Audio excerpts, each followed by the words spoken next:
Cette émission vous est présentée par Homéocan et son casse-grippe Homéococcinum, ainsi que la gamme de produits enfants 0-9 ans, le choix des mamans.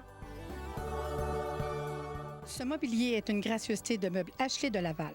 Venez découvrir notre vaste sélection de meubles de qualité ainsi que nos accessoires de décoration pour toute la maison.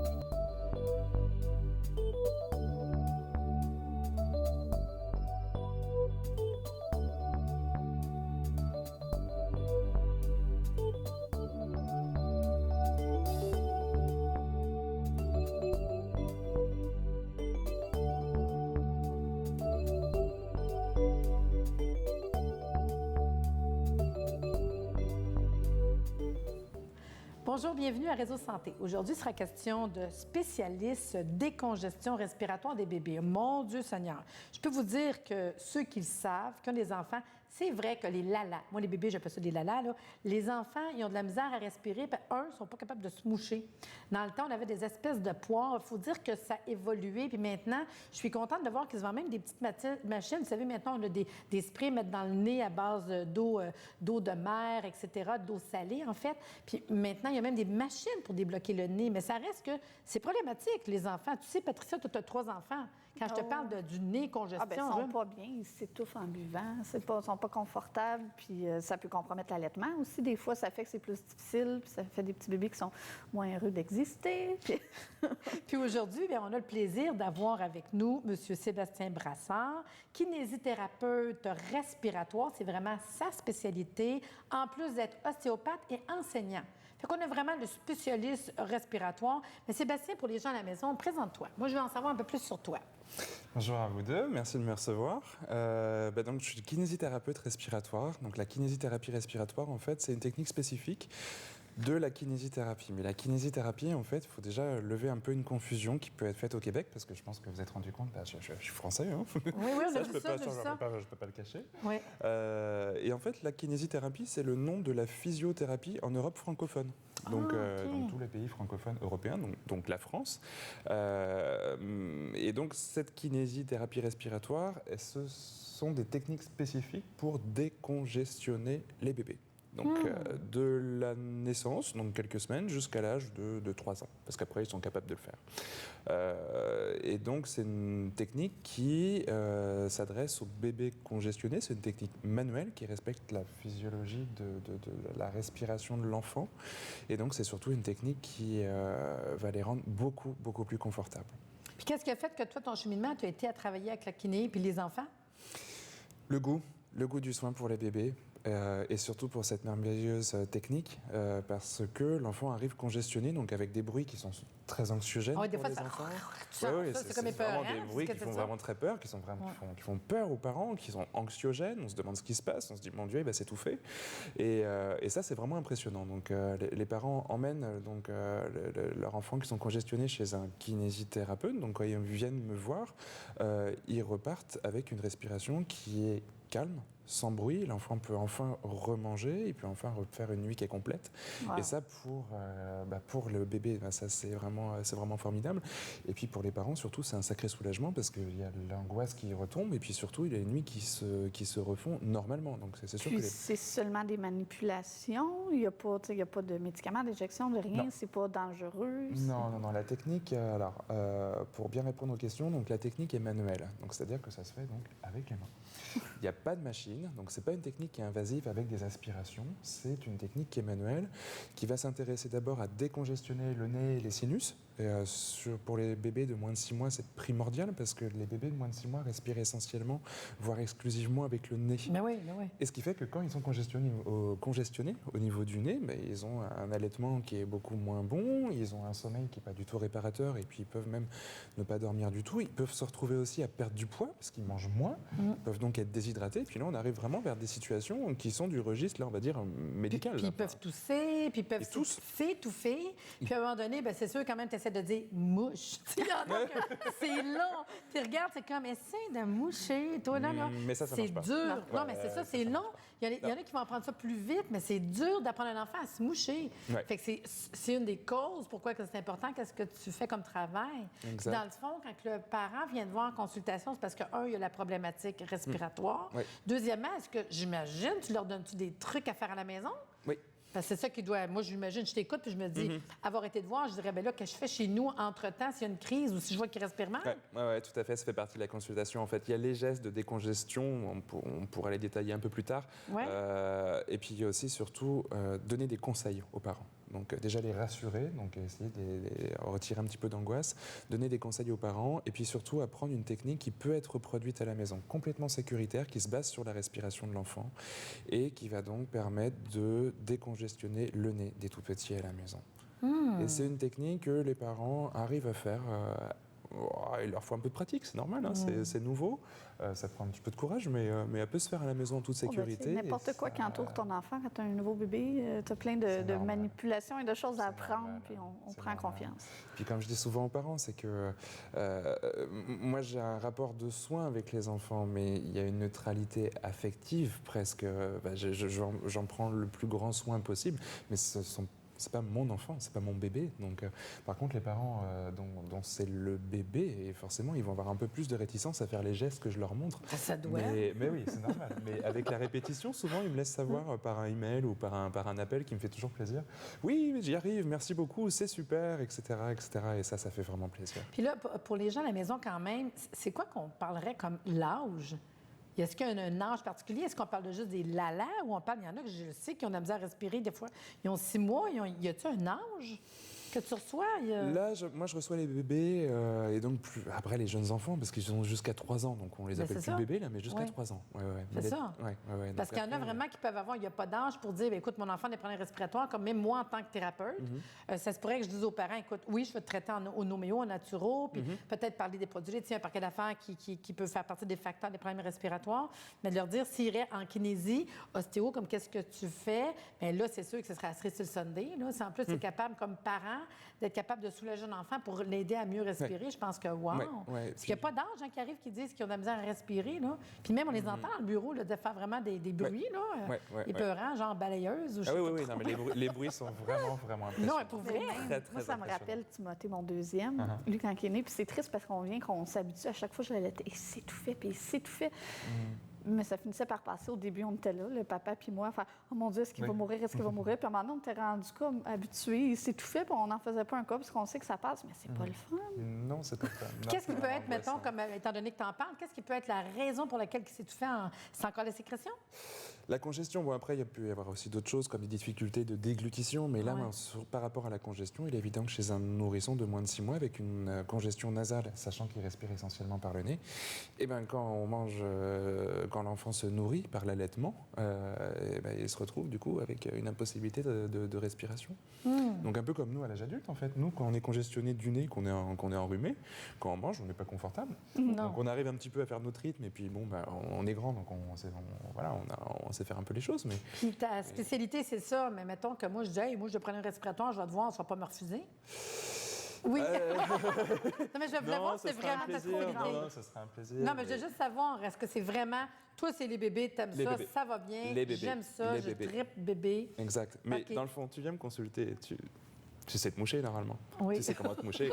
Donc moi je vais te dire, mais ça va, vous savez vous moucher ou pas? Oui, je sais me moucher. C'est ça. Après, ce serait plus dans le fond vers une orientation médicale, un médecin pour voir. Mais ça veut dire que normalement, toi, on va te consulter parce qu'on a un enfant, on va te voir. La plupart des fois, c'est comme 1, 2, 3 consultes ou ça en prend plusieurs ou des fois, ça dépend des cas? Ça dépend des cas. Alors, généralement, moi, je vois les enfants pour une décongestion ponctuelle quand la congestion est assez mineure, en fait. Je les vois une fois, je leur apprends la technique, surtout quand la congestion est dans le nez. Elle peut être faite à la maison. Il peut y avoir un suivi par email ou par téléphone une fois. Par contre, quand la congestion est plus sévère, là, on est sur 3 séances à peu près. Souvent, on le voit parce que c'est plate, mais c'est la réalité. Commence à avoir un rhume. Ouais. Ça s'en va de moins en moins bien, ça tombe, puis là, on dit, oh non, tu le sens que il faut le réchapper, on va te voir. C'est ça. Sébastien, qui nous décongestionne, puis qu'on essaie de réchapper le reste. C'est ça, exactement. OK. Et à l'intérieur de l'hiver, parce que c'est une pathologie, en fait, la bronchiolite, qui est Oui, cette non, mais ça, congestion, ils ont la peur. Les bronchiolite. parents, ils ont vraiment peur. Ils ont vraiment peur, puis ça reste une pathologie qui est sur fin d'automne, hivernale. Puis il y en a plein d'enfants qui font ça. Il Une y en a espèce beaucoup. de tout qui ressemble à un coq que les parents capotent, là. Il y en a beaucoup, oui. Ouais, il y en a vraiment beaucoup. Et puis d'après la Société canadienne de pédiatrie, c'est la première cause actuellement là, d'hospitalisation. Quand même. Incroyable, hein? Bon, Mais là, il y a toute l'anxiété, la panique du parent, que le bébé, quand même, qui est là, pour vrai, on ressent la crainte, la panique.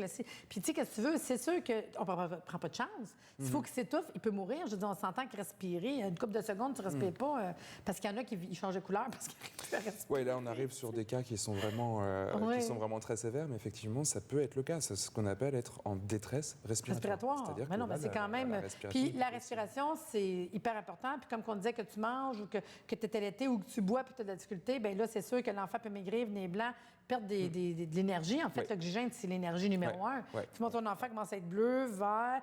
Là, ça veut dire qu'on est rendu à prendre une pause. On va aller prendre une pause, puis on revient, parce que j'ai d'autres questions pour Sébastien.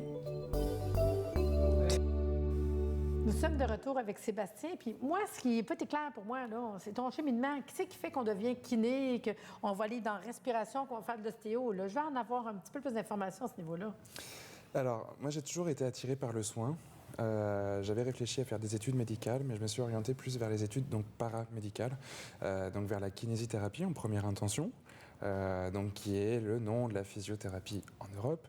Et pourquoi? Parce qu'il y a un rapport de proximité avec les personnes. Donc il y a un suivi qui est peut-être plus régulier et il y a un peu plus de connexion, j'ai envie de dire. Alors que dans une consultation médicale, qui est très importante, naturellement, il y a peut-être moins cette connexion. Peut-être on connaît un petit peu moins les personnes. Et donc il y a un peu plus de suivi. Et par rapport aux enfants, en fait, très rapidement, moi j'ai été vraiment intéressé à travailler avec les enfants parce que j'étais entouré d'amis pendant mes études qui commençaient à avoir des bébés assez jeunes et donc je les voyais évoluer et puis je les voyais avoir ces problèmes de congestion et donc ça m'a beaucoup intéressé et j'en ai fait rapidement. Pendant mes études, j'ai sélectionné un petit peu cette discipline. Et puis, dès que j'ai été professionnelle, là, je me suis spécialisée. Ah, c'est cute. Oui, parce que j'ai jamais entendu ça. D'où que tu es ici aujourd'hui, parce que je trouvais ça vraiment intéressant. Puis, ce que j'aime aussi, ton côté professionnel, dans le sens que j'ai lu les articles, j'ai été voir ton site, etc., les informations de ces problèmes respiratoires-là. Puis, j'ai aimé ton côté médecine complémentaire que j'adore. Moi, je trouve qu'on devrait tous travailler ensemble, autant médecins, naturaux, phyto, tout le monde ensemble. Fait que ce côté complémentaire-là, donc, tu peux recommander d'aller voir. Écoutez, allez consulter, j'imagine, un inhalothérapeute, un spécialiste médecin, puis dire, écoutez, justement, comme ceux qui font des bronchiolites, de dire, écoutez, je vous aide, mais peut-être aller voir le médecin. Tu sais, fait que ça, j'ai trouvé ça intéressant quand même. Parce que ça t'arrive de référer. Exact. Oui. Ben, c'est tout l'intérêt là. Je travaille dans une clinique médicale à Montréal. Et donc, je suis entouré de médecins de famille compétents en pédiatrie. Et il arrive, dans quelques cas, que je ne fasse pas le soin en disant non, là, on est sur du registre d'urgence. Donc, allez voir le médecin qui est à côté. Et ça, c'est très rassurant pour les parents parce qu'ils savent que je suis entouré de médecins. Donc, ce qui fait que quand il y a une urgence médicale, donc on est sur un registre vraiment médical, là, je peux les orienter. Mais ça fait aussi une certaine... Ça donne de la pression, là, pour le parent aussi de savoir que tu es dans une clinique et que s'il y a quelque chose... Parce que, tu sais, c'est quand même la santé d'un petit chaton qui est là dans nos mains. Là, parce qu'on voudrait donc pas aller à la clinique pas pour rien, mais d'y aller souvent parce qu'on sait que c'est pas nécessairement mieux non plus d'aller, quand on file pas, s'asseoir dans une salle d'attente bourrée de microbes, puis d'attendre pour la clinique. Donc, on aimerait ça aussi essayer des avenues plus alternatives, mais si on veut pas mettre la vie de notre enfant en jeu non plus. Donc, c'est bien d'avoir un avis professionnel. Puis, tu as quand même une face sourire. Oui. Je trouve qu'il y a une belle face happy face. Non, mais c'est vrai. Tout à l'heure, donne le goût de faire un beau sourire. Oui, je suis assez comme ça. Mais je trouve ça cute parce que la question que je me posais, c'était justement, quand on t'emmène un enfant, l'approche, elle doit se faire bien parce que tu as une belle face, en fin de compte. Merci. Non, mais pour vrai, tu sais, parce que... souvent. Oui, puis je trouve ça le fun. Tu as un visage qui est, je trouve, rassurant. Parce que je me mets à la place d'un enfant, je trouve que tu as... Non, mais pour vrai, tu sais, versus un médecin, je dis pas que ce sont pas... Mais l'approche, elle se fait comment? C'est-tu pas pire? Il y en a-tu qui se Très douce. cramponnent après la mère? Ouais. Très douce. Une Ouais. approche très douce. Parce que tu as Alors, le parent, en plus, qui a la chienne, Oui. te le donner, tu sais. une approche très douce. Et c'est vrai que la toute première chose que je vais faire quand je reçois les Ouais. parents avec le petit, c'est les rassurer, faire baisser la pression. Ouais. Donc moi, tout de suite, j'ai un niveau de voix qui se calme. Ouais. J'ai une voix naturelle qui est assez douce, c'est vrai qu'on me le dit assez souvent, Ouais. où je leur explique. Voilà, je leur dis voilà, ce que présente votre enfant, c'est fréquent. Et donc, on va s'en occuper. Voilà ce qui va se passer. Quels sont les gestes que je vais faire. Pourquoi et puis surtout, c'est complètement sécuritaire. C'est ça, pour Et les donc, rendre là, comme je les à l'aise aussi. Ça rassure. ressemble à quoi, les mouvements? J'imagine dans la bouche, non? Le nez? Alors, oui. Alors, donc... Peut-être un mouvement, c'est de comprendre ce que il y a les parents deux, sont supposés apprendre. Il y a deux gestes essentiels, en fait. On peut dire qu'il y en a d'autres aussi, mais les deux gestes essentiels. Le premier, c'est la décongestion des voies aériennes qui sont supérieures. Donc, en fait, pour mieux parler, là, le langage de tous les jours, c'est le nez, les sinus et puis le fond de la gorge. Donc, qu'est-ce qu'on va faire? On va utiliser une petite fiole avec ce qu'on appelle du sérum physiologique. Alors, Ouais. pareil, en langage de tous les jours, c'est de l'eau salée, hein, tout simplement, ça. à la concentration du corps. Donc, c'est l'eau qu'on a, c'est la concentration en sel qu'on a dans les larmes, par exemple, ou d'autres liquides qu'on a dans le corps. Donc, ça, on va le mettre dans le nez. Et ce qui est vraiment intéressant dans cette technique, c'est que pour décongestionner le nez, c'est qu'on va se baser sur la respiration de l'enfant. Tu vas suivre sa respiration. On suit la respiration. Ah, c'est bien, ça. On Ok, suit c'est bon. la respiration. On ne force rien. Non, mais je comprends le parent qui doit donner de l'eau dans le nez du bébé. Ça doit pas être facile. Non, Mais- parce que j'imagine le bébé ne doit pas être rié. On met de l'eau dans le le parent non plus. Alors, le bébé... Non, mais tu sais, c'est des cultures qu'on n'a pas chez nous. En C'est vrai. Europe, Japon, il y a plein de pays qui nettoient le nez, c'est normal. Nous Oui. autres, ça commence ici avec les sprays pour le nez. Mais non, mais pour vrai, quand même beaucoup, c'est changé. hein, je non, mais trouve, de hein. plus en Ouais, plus. ouais. Mais moi, chez nous, petite, non. Puis dans le temps que moi, quand j'ai élevé mes enfants, elle qui a 30 ans, je veux dire, moi, il y avait la pompe pour débloquer le nez. On mettait rien dans le nez. 30 ans, là. Fait que c'est nouveau. Mais le monde qui a mouillé le nez, moi, j'ai jamais fait ça, là. Mes enfants. là. Effectivement, ouais, c'est vrai que ça se fait de plus en plus, mais en fait, dans cette technique, ce qui est vraiment très bien, ce que je disais tout à l'heure, c'est que ça respecte la respiration Ça, je de trouve ça l'enfant. Et ça, c'est vraiment ce qui est très rassurant pour les parents, ce qui est complètement sécuritaire, et puis ce qui en fait aussi l'efficacité, puisqu'on respecte sa respiration. Oui, puis Et j'imagine donc, qu'on met pas 1 litre. Hein? Non, c'est des petites quantités, bien sûr, mais c'est genre un petit volume comme ça. Et donc, en fait, ce qu'on fait pour la partie haute, en fait, pour le nez puis pour les sinus, ce qu'on fait, c'est qu'on met on met le liquide, et puis on attend que l'enfant expire, et au moment où il souffle, qu'est-ce qu'on va faire? Non, pfft. Eh ben, on va faire un mouchage. OK. Et comme il est tout petit, on va juste mettre un petit appui ici sous la langue pour venir la coller au palais. Et puis on va mettre une nez sur la narine. Donc qu'est-ce qui ça, reste un comme côté. possibilité Celle-là. sur l'expiration? T'as pas le choix. Un mouchage. Donc je peux vous le faire en direct là, mais on va avoir C'est correct. on va avoir un bon mouchage. Oui, Et non. puis on fait ça de 2 fois de chaque côté. Ah, et puis ouais. donc l'enfant est décongestionné au niveau du nez. Et ça Ok. change chez un enfant de moins. Non, mais les premiers coups, ça doit être tough en tabarnouche. C'est, hey, tu tiens là, non, moi je fais ça, mais tu fais ça. C'est qui fait la pompe? Qui met la... Non, mais j'imagine, tu sais. Le toit de- Soyons Je m'excuse, réalistes je m'excuse, chez nous, je m'excuse, l'enfant je m'excuse. congestionné. Mon Dieu Seigneur. Je comprends que les parents, à un moment donné, disent « Oh, je suis capable, j'ai réussi. » Oui, Ça- ils y arrivent. Ah, je suis Ils s'y sûre. reprennent, je pense, de ce qu'ils me disent, ils s'y reprennent à 5-6 fois. Mais Mais ils là, y c'est le arrivent. ce qu'on va faire. Là. On va prendre une pause pour aller à la capsule santé, puis on revient dans quelques minutes. Bonjour. Aujourd'hui, notre capsule santé, il va être question de crèmes, des crèmes homéopathiques. C'est-à-dire que l'homéopathie, on peut le prendre au niveau oral, mais on peut le prendre au niveau de la peau. Il faut savoir que c'est un bon moyen, pas compliqué, facile, d'appliquer un remède homéopathique pour monsieur, madame, tout le monde. Les crèmes, il faut savoir que c'est efficace. Des fois, on ne se rend pas compte de l'efficacité, comment que notre corps va absorber. Vous savez, il y a des gens qui arrêtent de fumer, puis on va mettre on appelle ça des timbres pour arrêter de fumer, parce que dans le fond, le corps va absorber le remède. Mais c'est la même chose avec les crèmes homéopathiques. C'est une manière d'aller travailler au niveau du corps en appliquant simplement une crème. C'est toujours pas d'effet secondaire, pas d'accoutumance, pas d'interaction avec les médicaments. Fait que ceux qui ont peur de prendre des remèdes homéopathiques, mais qui aimeraient essayer puis qui hésitent, moi, je vous conseille fortement des crèmes. C'est facile d'emploi, pas compliqué. 3 crèmes que j'aime beaucoup. La première, c'est la crème Arnica. La crème Arnica, c'est celle qu'on va avoir. Moi, personnellement, je fais du sport, je suis active. Vous voyez, j'ai même une blessure. Je m'en suis servi moi-même pour ma main.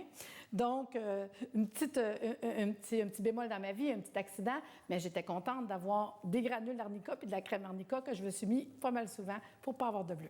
Donc, Arnica, c'est dès qu'il arrive un accident.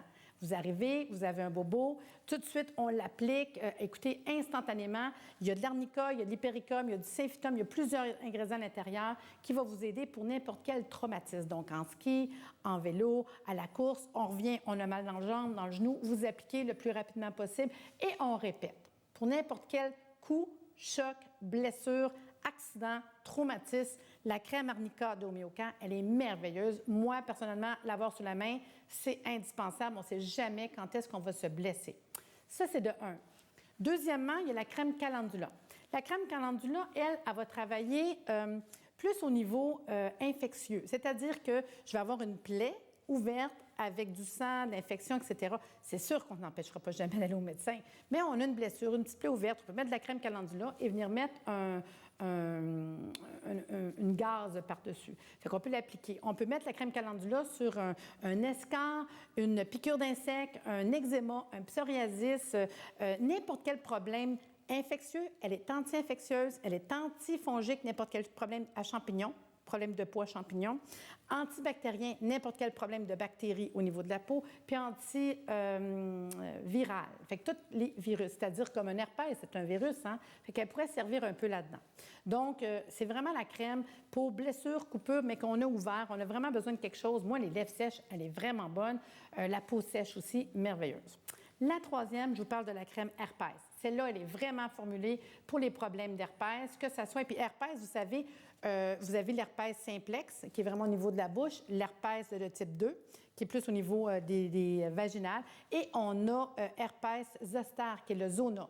Donc, quelqu'un qui aurait un zona, qui cherche une crème à se mettre au niveau topique, c'est la crème herpès que je vais commander.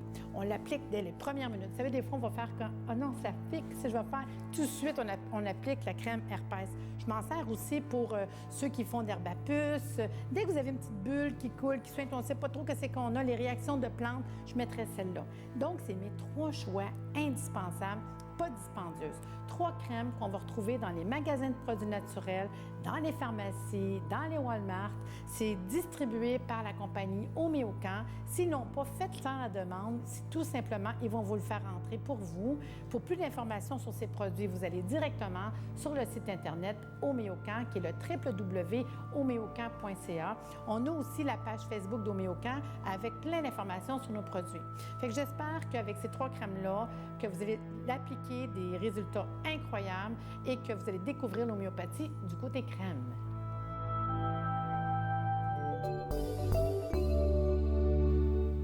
On continue avec nos histoires de bébés congestionnés qu'on ne veut plus congestionner. Alors, à quel endroit est-ce qu'on peut te consulter pour débloquer ces charmants petits nids?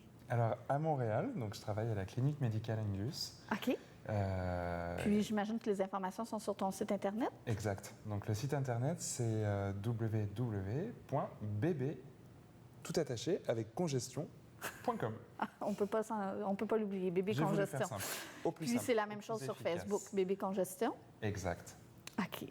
Puis là, pour prendre rendez-vous, j'imagine que ça se passe assez rapidement parce que si mon bébé est congestionné aujourd'hui, Oui. on ne veut pas dans 6 mois. Hein? Exact. Donc, on vous appelle, prend rendez-vous. C'est une Tout à petite fait. rencontre qui dure combien de temps?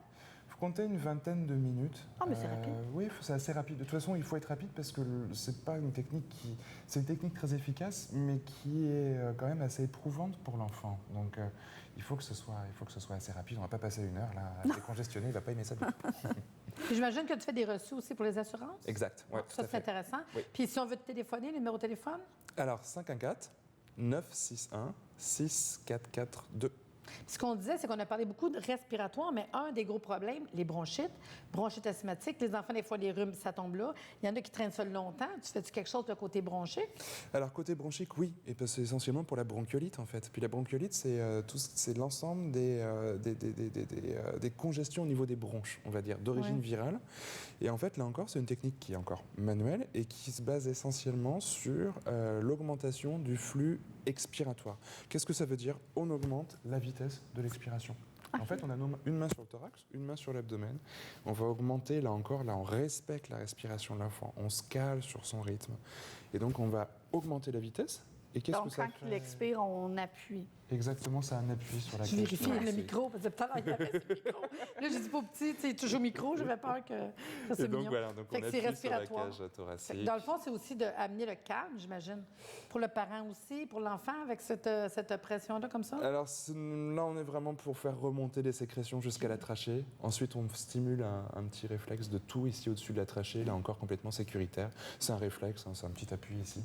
Et puis l'enfant tousse et on va recueillir les sécrétions à la bouche. Puis on pourrait-tu aider? Parce qu'il y a des enfants, des fois, qui restent sur des pompes longtemps. J'imagine qu'à la longue, ça peut aider. Oui, tout à fait. C'est sûr, hein? Ça doit amener quand même... Exact. Puis, mettons qu'on aurait des petits trucs à donner à monsieur, madame, tout le monde à la maison pour leur enfant. Est-ce qu'il y en a, des conseils? Alors ça, j'en donne beaucoup, bien sûr. On va surtout parler d'hygiène, parce que ça, c'est une pathologie, en fait. La bronchiolite, les bronchites, essentiellement, c'est viral. Dans 80... Alors, ça dépend des auteurs, mais 60 à 90% des cas, c'est viral. Donc, ça se transmet. Donc, il faut éviter les transmissions. Pour éviter les transmissions, c'est l'hygiène. Donc ça, c'est lavage de mains, surtout quand on revient des lieux très fréquentés, comme transport en commun, une épicerie, etc., etc. Et donc, lavage de mains. Et puis, il faut aussi penser aux objets qui sont infectés, en fait. Les virus, ils peuvent venir se transmettre par un objet qui est infecté. La durée de vie d'un virus sur un objet, elle peut être jusqu'à 7 heures.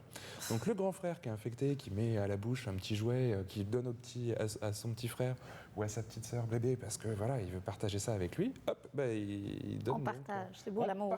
On partage. Et puis bon, il y a une chose théorique, mais qui est très difficile à mettre en pratique, c'est que les parents, quand ils sont enrhumés eux-mêmes, il ne faut pas hésiter à mettre un masque. Alors, ça fait méthode extrême. C'est vrai qu'on n'y pense pas, mais j'avoue. Ça fait méthode extrême, on n'a pas envie, mais bon, ça reste de la théorie, la pratique un peu plus difficile, on n'a pas envie. Mais rendu là, quand on le sait, parce que ça dépend des enfants, mais il y en a pour qui ça dégénère facilement. Oui. Parce que c'est normal, on ne peut pas s'en sauver, nos enfants vont être malades, mais quand on le sait que ça dégénère facilement, c'est pas grand-chose de mettre un masque. Non, c'est pas grand-chose, et puis surtout, c'est les petits qui sont fragiles, des petits qui sont nés prématurés, ou qu'on sait une sensibilité aussi. Un peu déficient sur leur système de défense, donc le système immunitaire ou sur leur système même pulmonaire, qui n'est pas complètement mature. On le sait, ça a été diagnostiqué. Là, par contre, il faut vraiment respecter ça. Mais généralement, les médecins le communiquent bien, et puis moi, j'arrive en deuxième ligne, en fait. Et peut-être de dire aux parents, des fois, ça peut être une autre solution, c'est peut-être de sortir s'oxygéner. Des fois, je trouve ça triste, ceux qui sont comme trop tout le temps dedans. Oui. CPE maison, puis qui vont même pas juste la vraie oxygène. Je pense qu'un minimum, là, il y a des endroits, c'est fou, là. Puis c'est hyper chauffé. Si en plus, ils ont un poêle à bois ou whatever. Là, on touche à un point qui est important. C'est sûr que dans la pièce d'un enfant, ça, c'est un conseil important. Il faut que la température de la pièce n'excède pas 19 degrés. Sinon, les muqueuses vont s'assécher, elles vont être très réactives et donc elles vont être favorables, en fait, à recevoir le virus. Et puis aussi, il faut un certain degré d'humidité. Il ne faut pas que ce soit trop sec. Et puis alors, surtout, là, il faut éviter le tabagisme passif. Ça, c'est ça. Mais c'est du bon sens, ça. Mais bon. Oui, mais ça, c'est un minimum. Là. Oui, il faut le dire, pareil, parce que des fois, on est comme un peu... Oui, il y a des surprises. Surprises. Oui. Nous autres, juste te dire, Sébastien, merci beaucoup d'avoir été avec nous. Ça m'a fait vraiment plaisir. Nous en sommes, pareil, à notre dernière émission de la saison. Incroyable comment ça va vite. Juste vous dire que nous allons encore être avec vous dans la prochaine saison. Puis on était tout le temps contents. J'espère que vous aimez ça à la maison, puis vous allez nous le faire savoir aussi. Toutes les émissions, on les met en ligne sur www.matvsanté.ca. Venez nous voir sur arrsanté.ca. Puis on espère tellement vous avoir donné encore aujourd'hui des trucs puis des informations sur des problèmes de santé et que nous autres, ça nous tient à cœur. On espère que vous prenez ça à cœur. Puis Patricia puis moi, en tout cas, on veut revenir. Puis on aime beaucoup d'être présents pour les gens à la maison. Vous donner des petits trucs comme ça. Certainement. Puis... Très contente d'être là saison après saison. Oui, puis il me semble qu'on ne finit pas. On aime ça. Qu'on se revoit à la prochaine saison. À bientôt. Meubles Ashley de Laval, le meilleur rapport qualité-prix.